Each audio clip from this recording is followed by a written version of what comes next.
I don't want to be judgmental, but sometimes if I sense something is not right, then I will try to get engaged with the parents.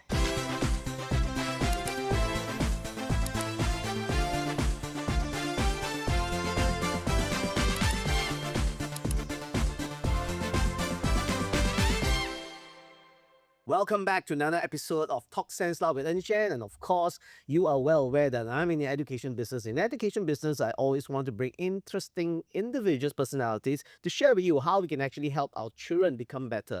And a lot of people just ask me, why talk sense lah? We all know politicians today don't talk any sense at all. And we have a lot of influencers that do things that don't make sense. Of course, a lot of parents always ask us about children matters, like old ways of how we should develop our own children. There are things that don't make sense at all, but sometimes we just do. Why do we do it? We have no idea. So I have this doctor here with me today. She's a pediatrician and she has got this series that talks about myth and fact. So we're going to find out a little bit more as to what is the myth and what is the fact when it comes to our children and how we're actually supposed to develop them. So ladies and gentlemen, please welcome and put your hands together for Dr. Nisa.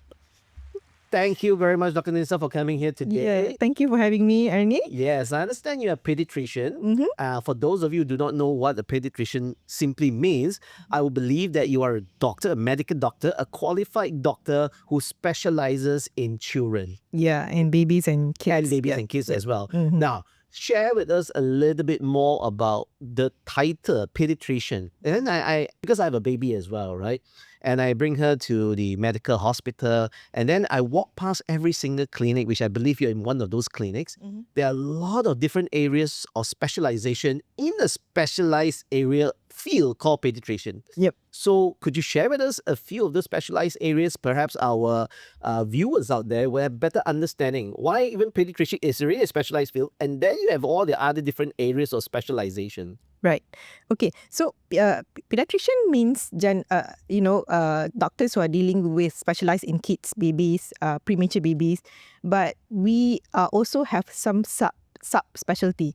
So we when you graduated to become a doctor, and then you have certain years of training, and then you go into your master training, and then you specialize, whether you're going to be a pediatrician or surgeon or orthopedic surgeon. So there's a lot of specialty. Okay, so once you become a pediatrician, then you can sub-specialize more into each of every organ that you have in the body. So what do you specialize in? I'm a general pediatrician, but I have special interest in child development. Okay, so Yep. perfect for you being the guest on our show today. Yep. Because we also have tertiary education. In fact, I started as a professional speaker trainer, training adults.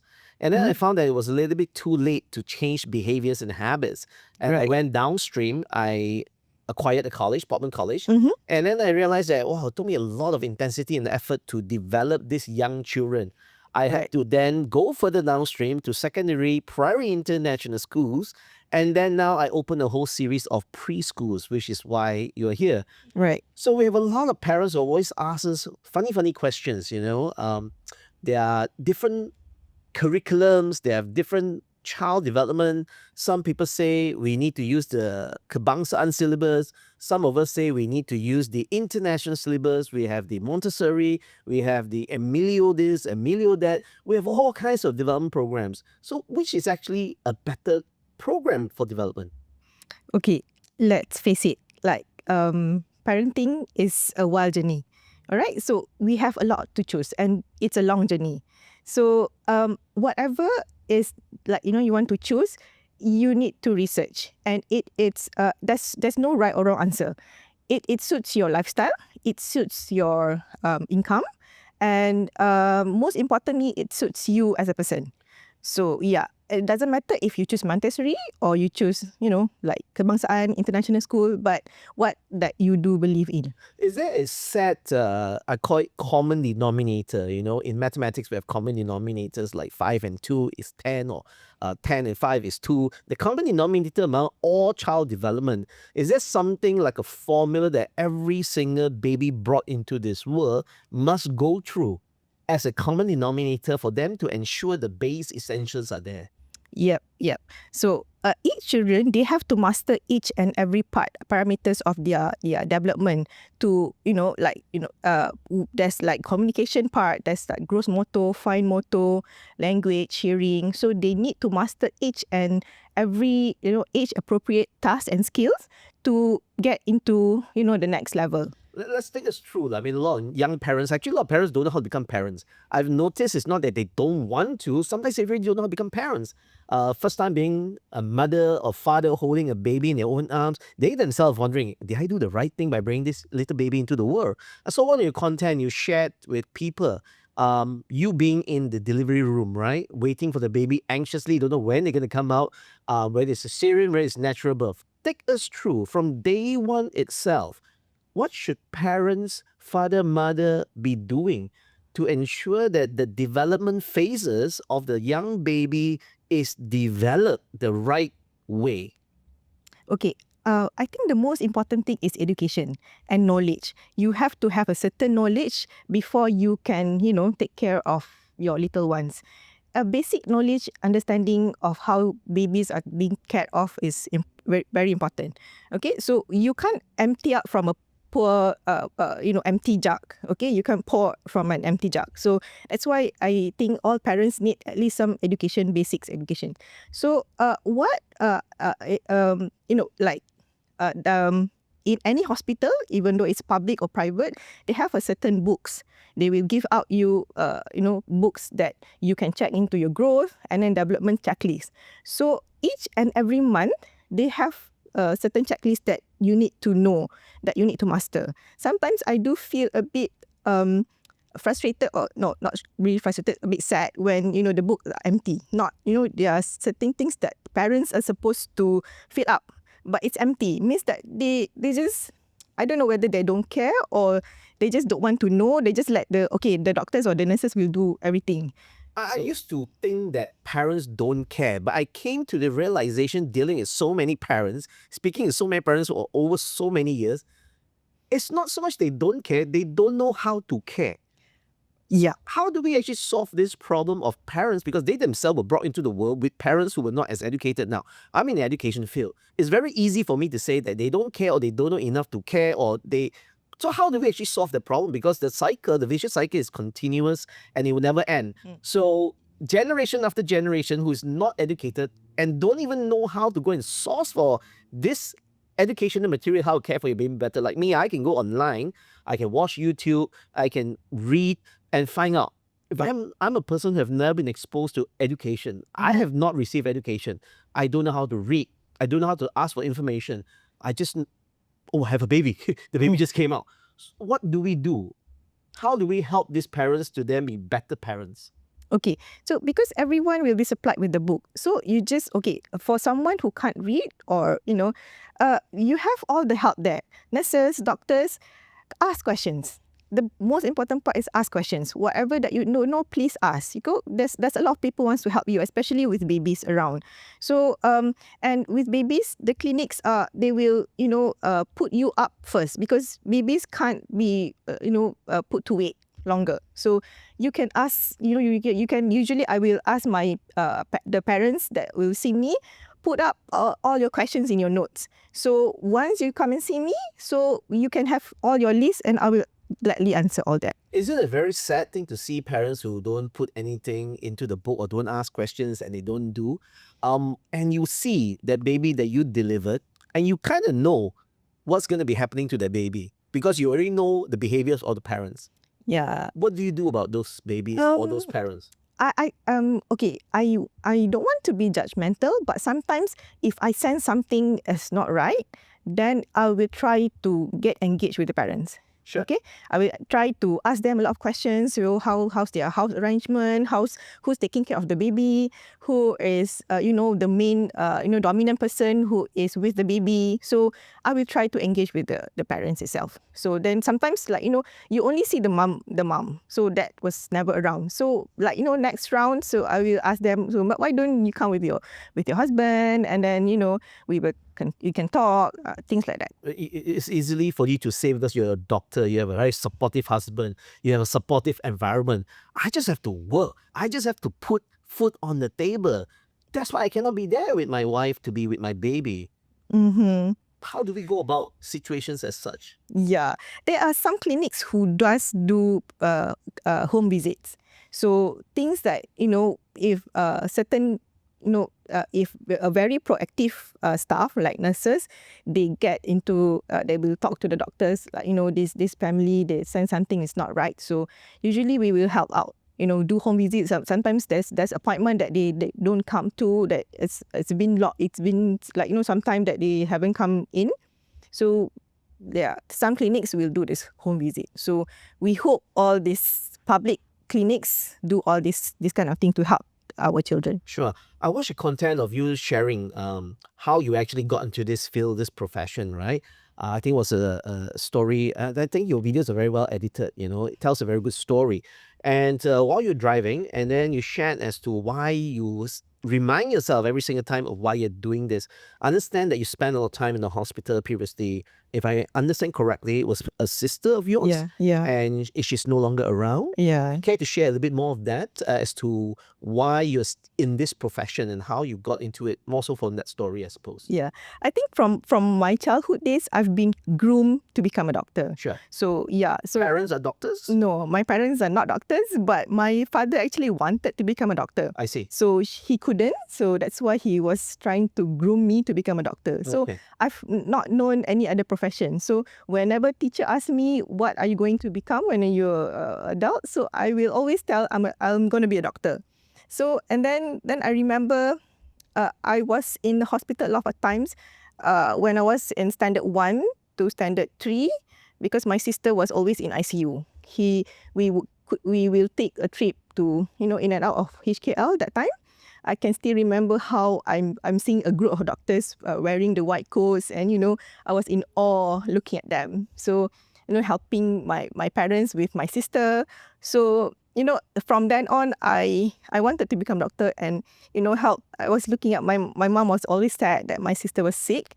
So yeah, fast forward, like here I am. So you were not able to help save your sister, but you can definitely help save a lot of the children of the future. Yeah. I suppose that's what's keeping you doing what you're doing, right? Yeah. Have you had a very, very bad delivery over the years? Happiness is easy to deal with. You see a newborn baby brought life to the world. Have you had an experience where it was a tough delivery or a baby that was lost when it was delivered? Yeah, of course, I've been in practice for over 16 years now. So, of course, I've been through all this sadness, death, um, waiting for the delivery. But in the end, we tried so hard to resuscitate the baby, but we couldn't. Sometimes we can get, we are successful with the resuscitation, and then at one point, because the damage to the brain is very bad, so sometimes it's just like waiting for the parents to accept that their child is not there anymore. So have been brought us time as well to talk to the parents. So why this happened? So we are finding what's the cause of this thing. So in case they want to try again for the next baby, so what can we help with that? Sure. Now that brings me to the question. Usually when this happens, I'm sure it's not just during the delivery. It has to do with the first 9 months and also before that as well. So to our viewers and audience, for parents out there, if they want a child to be bubbly, happy, because I done a lot of reading, 9 months of your happiness, 9 months of consuming the right things, doing the right things before that, don't smoke, don't this, don't that. What are some of the do's and don'ts for parents before they even go to the delivery room that causes those deaths, or to avoid and have a happy growth for child development? Okay, what I can see that if you have a very healthy pregnancy, meaning that you don't have any other medical problem like diabetes, hypertension, and you take a lot of vitamins, like pre-pregnancy you already take some vitamins supplement, because for pre-pregnancy women, so it's important to take folic acid. If it doesn't, then your baby will have a risk of having a spine defect. So that's why if you want to get pregnant, please plan for your pregnancy. When you say folic acid, for the layman, Yep. what would be folic acid to consume? It's a vitamin supplement. Oh, vitamin supplement. It's a vitamin Okay. supplement. So we can get it from our raw food as well. Sure. But usually when the pregnant woman usually goes to the checkup for antenatal checkup, the clinic checkup for pregnancy, they will supply with all this vitamin for pregnancy. Sure. So are there any things that they're not supposed to do because myth or fact? In the Chinese culture, I'm not about the Malay culture. In the Chinese culture, parents would not allow renovations to be done in the house. Now, is that I'm not sure you heard about that before, because if you drill or you do heavy movement, you're going to lose your baby. Now, is that more of a myth or is it a scientific fact that the dust lah or the renovation process of the stress lah, which is which? There's no right or wrong answer. Logically, if a mother is under a lot of stress, with the moving, with the heavy things, and everything is very serabut at home, so it can have some effect to your baby. So that's why there's a risk of miscarriage and things like that. So perhaps the family is just creating a story to explain, you're so supposed to have all this kind of things. Yeah, moms, they need to be happy all the time so that the pregnancy goes well. Sure. So that's Now, is there also this myth or this fact of when you are pregnant, you're supposed to stay away from drinking cold stuff, or it's not going to be good for your baby that's about to come out? Yeah, cool stuff. No, I've never heard of that. But I mean, logically, it's nothing wrong with that drinking cool stuff. Sure. Yeah. Are there things that the mom should not be consuming, and also things that they should be consuming more? Okay, things that they should consume more, as I said before, the vitamin supplement. Sure. Things that they cannot consume, like smoking, then alcohol drinks, things like drugs. There are certain drugs that are not good for pregnancy. So please consult your doctors whatever drugs that are you going to take during your pregnancy. Now, when you say drugs, you don't mean cocaine or marijuana and that kind of drugs. Do you mean drugs as in medication? Yeah, as in medication. Okay. Yeah. So there's also all these Chinese herbs where it's actually daun-daun kering, and things like that. Should moms be consuming this kind of thing? Because the Chinese practice is you got to give a good strong base, but the Western practices is you better just follow the Western practices and things like that. So are you on which school of thought? Are you on the school of thought of traditional medication to boost the immune system, or are you from the Western, since your practice is Western, right? I would say I get a bit of both, because there's if it has been done from our elderly generation until now, so means it's something there's no harm in doing that. So it's just that the Western people never did some research or clinical trials on that. So but if it's something that is safe, then so why not? Sure. Yeah. Now, I want to take it after post-delivery now. In the adult world, especially college students, when they graduate, most of the corporate world will say, students today are very soft. They are really not able to handle the pressure. They don't seem to be prepared well for the working world. Now, when we are born, you're supposed to provide a more nurturing environment. If you see a lot of very successful individuals, I'm not sure you're familiar with G-Dragon, part of Big Bang, right? Had a very, very tough childhood growing up to be in the entertainment world, but they went through a lot of challenges. They had to clean for the artists and then be able to use the dance floor and then clean up again. But they became who they are today because of the tough upbringing. But in the early childhood or in the nurturing environment, we always hear this conflicting. One, you have to be very nurturing. If you nurture too much, you give too much, you protect too much, they don't become someone who is stronger to be able to deal as they grow up. Or if you're too tough on the young, the insecurity of the young little one would be detrimental. What's your thought on that? Okay, so when you talk about bringing up mentally strong and resilient kids, right? Sure. So we have, I always like to put things like in phases. Like, you have the first 7 years of your life, next 7 years, and the next 7 years. So the most important part is the basis of you have to put up a platform. The first 7 years is you being loving and nurturing for your kids. you have to have that base. And then the next 7 years, from 8 to 14 is when you put up discipline. So that's when kids love all these securities. So when you nurture at the first phase of your 7 years, then it's like, they know where, who and when and to come back to. So if they make something wrongs, I want kids to make some mistakes which they can afford. The consequences that is affordable, not in later life that make a very big mistakes. So please let them make some mistakes, and they need to deal with the consequences. Okay, be responsible to that.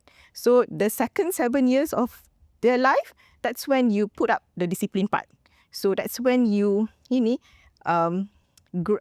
grind them to be more resilient.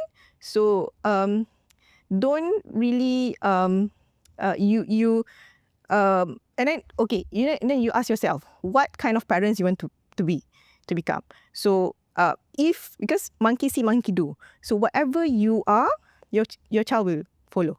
So if you are calm and whatever in position stress that you are handling, you are keeping calm. So I think your kids will still follow suit. So in every way, in every sense of it all, that the parents are fully responsible for the development of the children. Yeah, because their prefrontal cortex is not developed yet. That's why God creates parents. When you say prefrontal cortex, you mean the head, the front brain, part of your brain. Front part of so the brain. It's not developed yet. So that's why the parents are there to guide them. Sure. So that's why I said the first 7 years of life, and then the next 7 years of life, that's where the parents are the most important part of the development. Not the school, right? It's the parents. Yeah, the parents. Because I don't kind of agree with some people will quite angry at me because I'm not agree with the boarding school kind of thing. Sure. At the early phase, even though I was once in the boarding school. You mean yourself personally was in the boarding school? Yeah, I was out from my house at 13 years old. Sure. From Form 1 until Form 5, I was in the boarding school. It taught me about disciplines and, resilience, things like that. But, at that very young age, I wanted to be, actually the most important part is being with your parents. Maybe at the later age, when you're more mature, then you can be with your friends. Because but do you feel that actually made you to become who you are today? That was actually the right decision of your parents? Yeah, I mean, it was the right decision then. But nowadays, our society is very different. There's like a lot of societal pressure. There's a lot of expectations because social media is everywhere.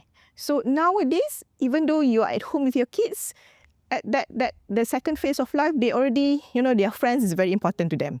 So if you don't be there for your kids, their friends are there. So do you feel that it will make them then softer then, which is exactly what's happening today? So the societal pressure that's causing young kids today to know how to go and commit suicide, so forth and so on. Do you feel that the time has changed where you do need to be with your children? Because, I mean, there's two schools of thoughts, right? The Western world would then say, put them in a separate room the moment you bring them back home because they'll be very clingy. So leave them in a separate room. If they cry, go over there. Don't even carry them.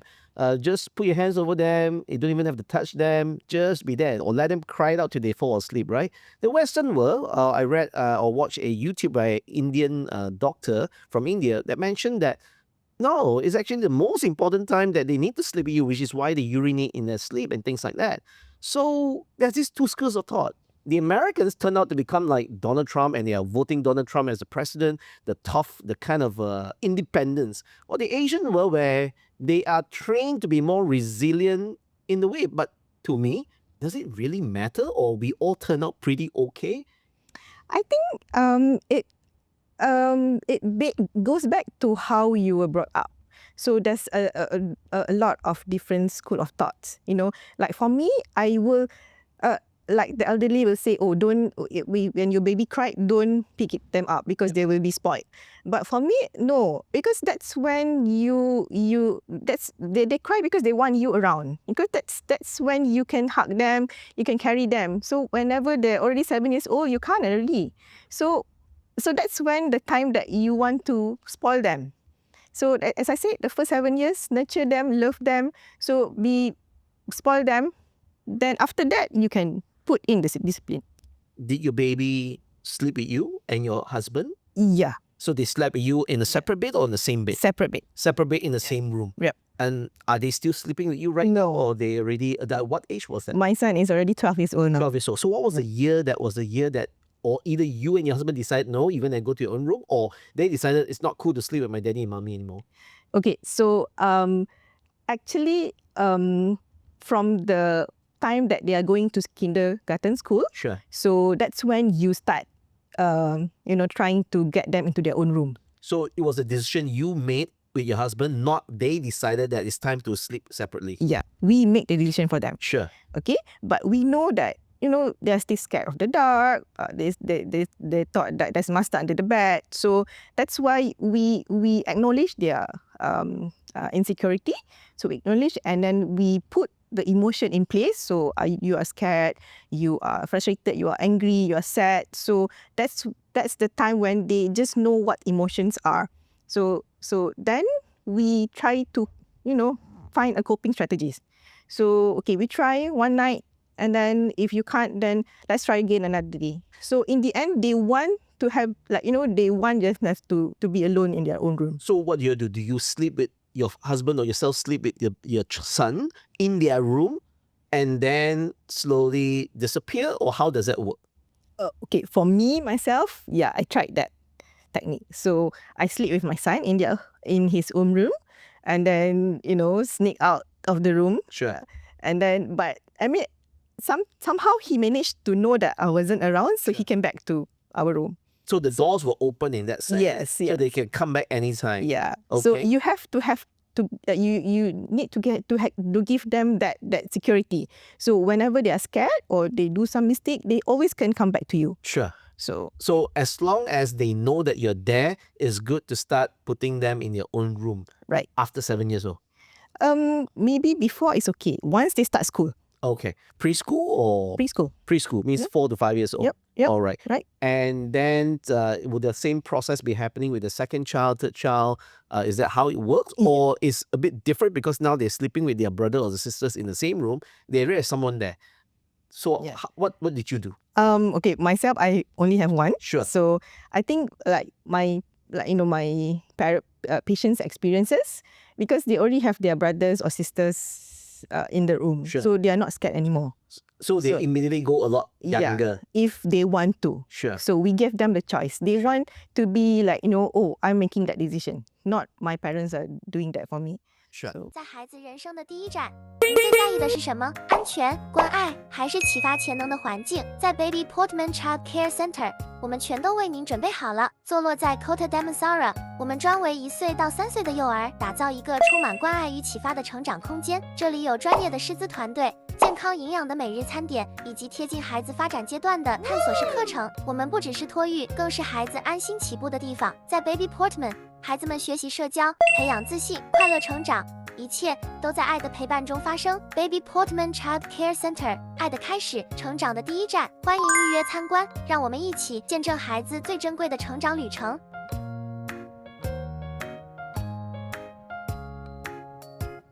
Now, today we have a lot of different kinds of enrichment programs. Don't talk about the preschools, don't talk about tadika this or that or whatever. No, we're talking about enrichment.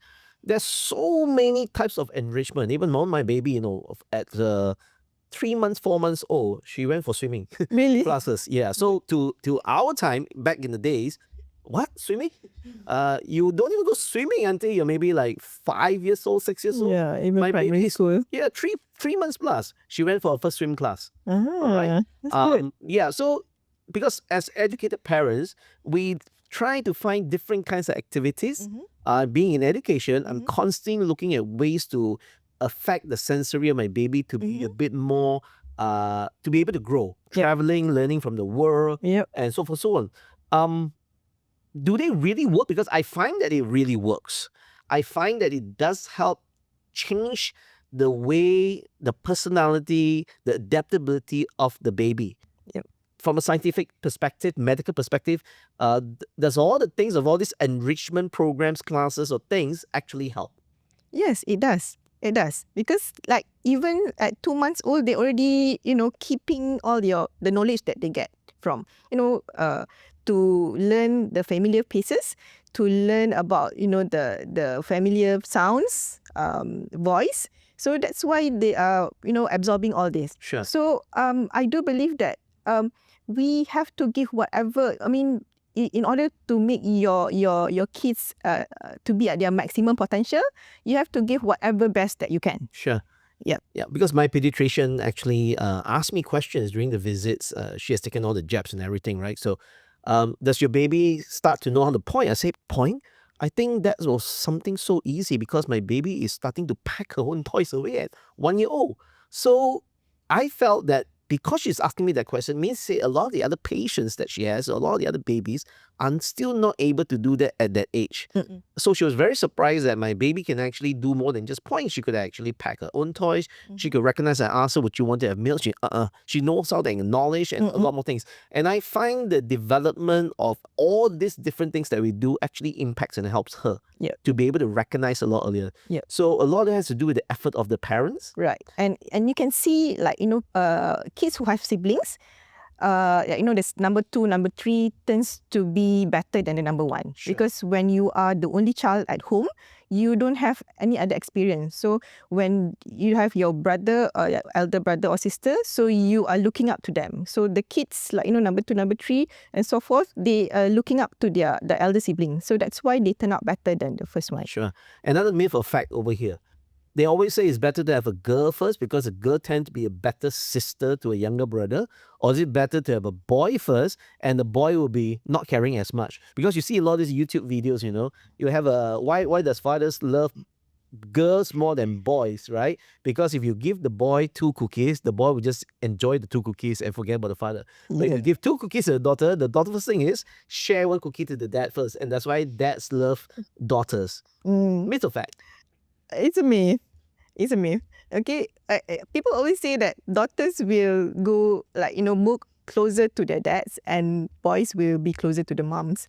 But it depends on the way how you brought them up. So who was there the most, who was being present the most. So they will be closer to whoever is present the most. So good cop, bad cop. There are a lot of all these different styles of parenting where someone is a good cop, someone is the bad cop. Usually the mom is the bad cop and the dad is the good cop because the dad is not around enough, right?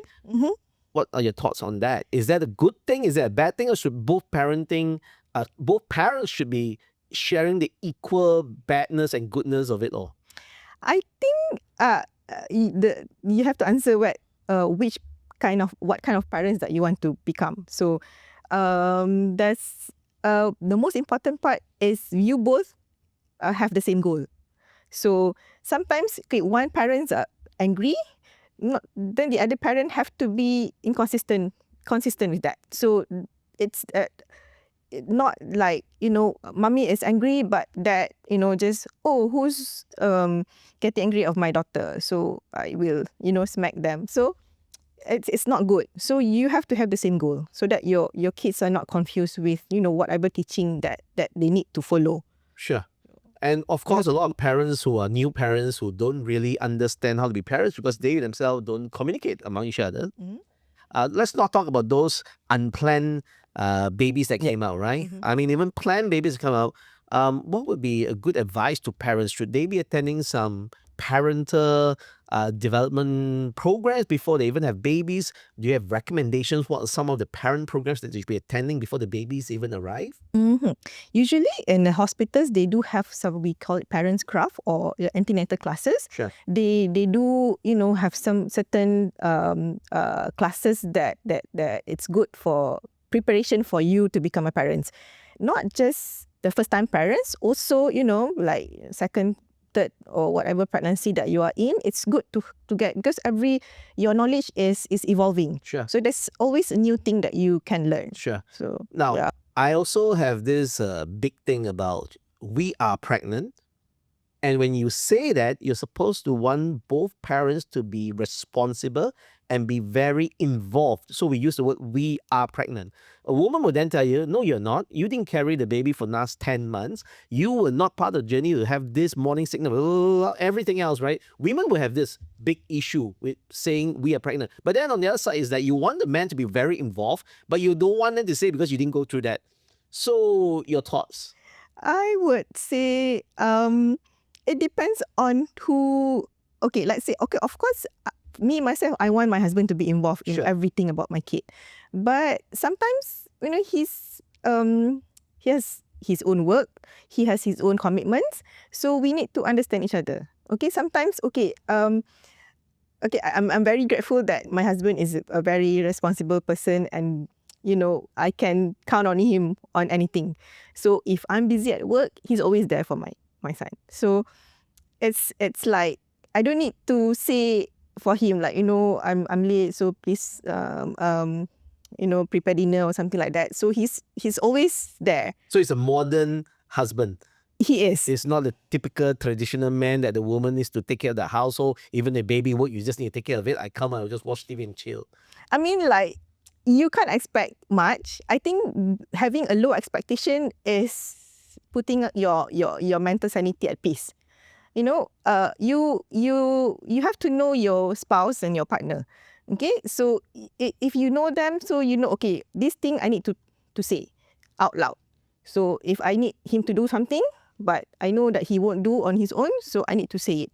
So that's why you need to know your spouse and understand them, and not being, if they help you with things at home, be very grateful and not to complain at the end. Sure. So they already help you, so we help each other. Sure. Yeah. Now, the other thing about children, there's also this two school of thoughts, right? You want your children to be more responsible. So you get them to do things and you pay them and earn their fees.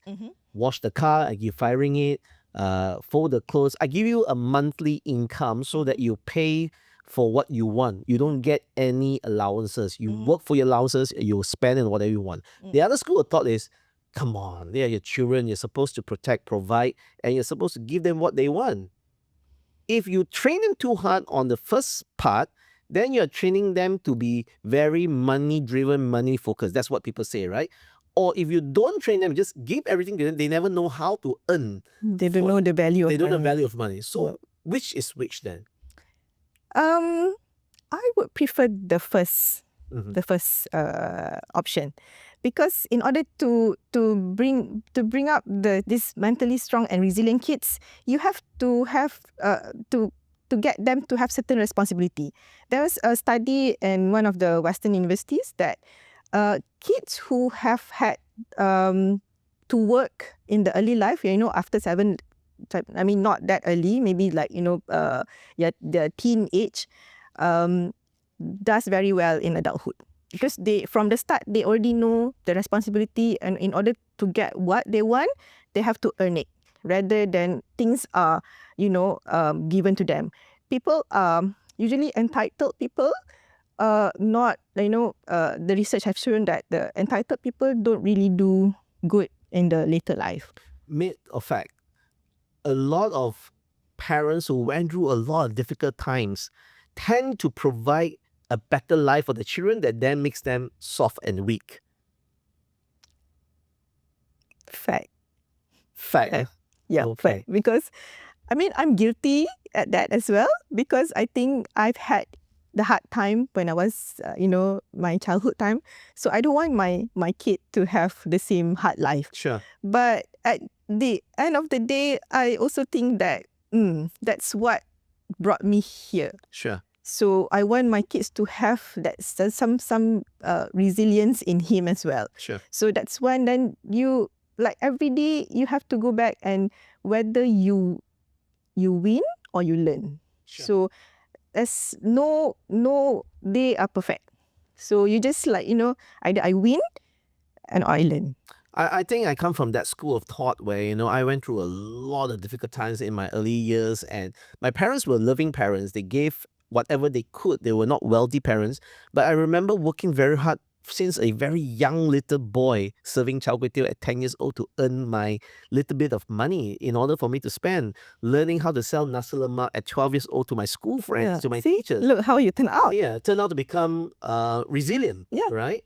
And I always remind my baby girl, even though she's young, I tell her, daddy is rich, you're not rich, you have to work for every single bit. So I come from a school thought if I want her to be resilient and strong, she's got to have tough love. Your thoughts on tough love? Yeah, tough love. Yes, I agree with you because, as I said, entitled kids have shown to be not doing very great in later life. So that's why tough love means that you have to let your kids solve their own problem. Sure. Let's say he forgot his homework. I will not be bringing his homework to him Sure. because if not, every day I will bring the homework for him to school. Yep. So he needs to know his responsibility and the consequences after that. So he like a few days ago, he wanted me to sign on his mathematics test. So I said, like, in the early morning when I'm going to bring him to school. So I was like, okay, why you just show me today. So you should show me yesterday, so I will sit down with you and do some correction with you. So then, the teacher wants it now to put that in the marks. So I was like, no, I'm not doing that. You know my rules. So he was very sad, but he knows that I will not do it. So you have to put your foot down. Sure. If you say so, then you say so. Yep. Don't, you be very soft at the end. Yeah. So, then they will manipulate you. Sure. Now, you brought up the word entitlement a couple of times over here. Entitled kids. In Malaysia especially, I think in just like in every other country, would the Malays be more competent and more competitive in general? The larger the Malays, the largest population, were they in an environment where they were more entitled? That's why they became less competitive? Or was it culturally a bit more of contentment in the Malay culture?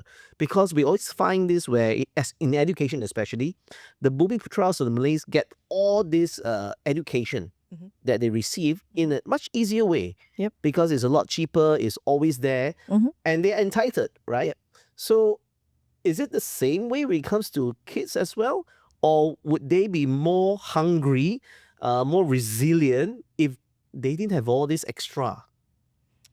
I think it can be both ways. Sure. Like for me, myself, from my school days until my college days, it's all there. I got scholarships, but in order to get that scholarship, I have to work hard. Yes. You have to compete with your other friends, colleagues, in order to get yourself into that university. So that's why you can have both ways. So some, it's the personal attitude. So one part, you are very competent, and you are very content that I will get it. There's a quota in me, Sure. Malay will get most of the quota in the university and college. But there's other part that you want to be more competitive. So it's both ways actually. Sure. Because I remember my Malay friends, and a lot of good Malay friends of mine, when we were growing up, the entitlement mentality was never there. In fact, when they went abroad to study, they liked to stay there because they were treated just like everyone else. They never expected the extra given. Yeah. In fact, a lot of my Malay friends, my good Malay friends, didn't want to come back to Malaysia because they felt it would make them weaker. I see. They were stronger, and they still are stronger because they are just like another human being living in another country. I You see. were not treated differently. Yeah. So that actually made them wanting to compete more, comparing an environment where politics come into play, where you provide more and you rely more on me as a government, you're forever voting me in. So in many ways, the environment of the government, just as much as the parents to the children, the government to the people, and the parents to the children, the more you allow for entitlement, the more less resilient they become. Yeah. If you want your people to be more resilient, you want your children to be more resilient, you need to get them to work for it. Would you Yeah. think that actually is a similar correlation to that? I would think so. I would Yeah. think so. Because I've been, like I said, my childhood is always there. So my timeline is like written. I finish primary school, then I go to boarding school, and then after boarding school, then matriculation, and then university. It's there. Then work. So it's all there. I only need to compete to get a scholarship, one. And then when I want to go into master, so I need to compete to get into the good, there's like few choices of university. So I want to get into the good university. That's why I compete more. Sure. But there are some of my colleagues that they think that, okay, so if I do this, then I get this. It's okay. I still get in, but it's a different uni. Or then if I fail once, then I can retake the exam and do again. So nobody will ask me how many times did I fail until I'm there. Sure. But yeah, so when you are being given, so you will be very content. And I was in government service for about 15 years, so I can see the difference in the private sector. Sure. So you are really so competitive because you don't get paid. So you work, you only get paid if you work for Sure. it. So you can see that, if you're entitled, so you don't work hard for it. Yes. That's right. It's the same correlation. Your biggest lesson as a pediatrician?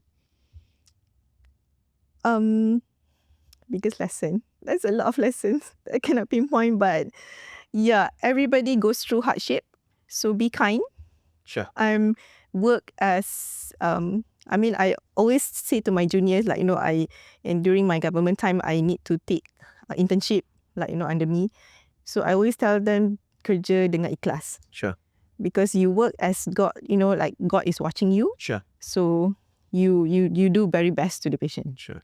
And your biggest tip to parents who are about to become parents or newly becoming parents to the world where they have no idea what they are doing that is right or wrong. Us being in education, PORTMAN Education Group, we do everything we can to advise the parents that don't outsource the responsibility and expect the school to be the one. Because the statement we always get, that's why I sent to you. That's why I sent to you. They forgot that the children belongs to them. Yeah. So what's the biggest advice and tip you have for our parents out there that they are your children first and foremost? Yeah.